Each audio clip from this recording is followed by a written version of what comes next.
কথার জাদুকর, নন্দিত কথা সাহিত্যিক, নাট্যকার ও চলচ্চিত্র নির্মাতা হুমায়ূন আহমেদের ৭৬তম জন্মদিন আজ। লেখকের গ্রামের বাড়ি নেত্রকোনার কেন্দুয়ায় হুমায়ূন আহমেদের প্রতিষ্ঠিত শহীদ স্মৃতি বিদ্যাপীঠে হুমায়ূন ভক্তরা দিনভর নানা আয়োজনের মধ্য দিয়ে আনুষ্ঠানিকভাবে দিনটি উদযাপন করেন। এ উপলক্ষে সকালে লেখকের স্বপ্নের স্কুল শহীদ স্মৃতি বিদ্যাপীঠের শিক্ষার্থীরা পবিত্র কোরআন খতম করেন। পরে বিদ্যালয় প্রাঙ্গণ থেকে শিক্ষক, শিক্ষার্থী, এলাকাবাসী ও তার ভক্তরা একটি বর্ণাঢ্য আনন্দ শোভাযাত্রা আয়োজন করেন। এ সময় উপস্থিত ছিলেন শহীদ স্মৃতি বিদ্যাপীঠ পরিচালনা কমিটির সভাপতি ও উপজেলা নির্বাহী কর্মকর্তা ইমদাদুল হক তালুকদার, থানার পরিদর্শক ওমর কায়ুম, প্রধান শিক্ষক আসাদুজ্জামান সহ স্থানীয় অন্যান্য নেতৃবৃন্দ।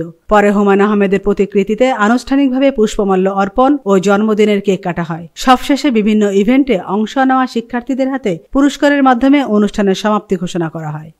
আজ বাংলাদেশের জননন্দিত কথা সাহিত্যিক হুমায়ূন আহমেদের ৭৬তম জন্মদিন উপলক্ষে তার নির্মিত কেন্দুয়া উপজেলার কুতুবপুর গ্রামে তার জন্মস্থানে নির্মিত বিদ্যালয় শহীদ স্মৃতি বিদ্যাপীঠের আয়োজনে আজকের এই জন্মদিন উদযাপন অনুষ্ঠানে আসতে পেরে আমি নিজেকে গর্বিত মনে করছি এবং অত্যন্ত প্রাণোচ্ছলভাবে সকল শিক্ষার্থী এবং শিক্ষকদের সমন্বয়ে একটি চমৎকার জন্মদিন পালিত হচ্ছে।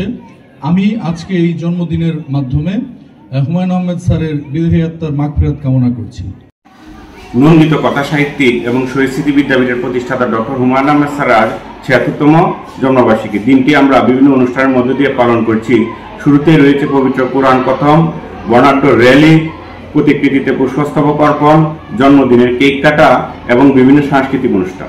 আজ ডক্টর হুমায়ূন আহমেদ স্যারের ৭৬তম জন্মবার্ষিকী পালন করা হচ্ছে সারা দেশে। ঠিক তেমনি আমরা শহীদ স্মৃতি বিদ্যাপীঠেও বিভিন্ন অনুষ্ঠানের মাধ্যমে আমরা দিনটিকে পালন করছি। অনেক নিন্দুকেরা মন্তব্য করেছিল যে শহীদ স্মৃতি বিদ্যাপীঠ যদি এমপিওভুক্ত হয়ে যায় তাহলে ফলাফল খারাপ করবে, কিন্তু না, আমরা শিক্ষক, অভিভাবক এবং ছাত্র ছাত্রীদের সমন্বয়ে আমরা সেই ফলাফলটাকে ধরে রেখেছি।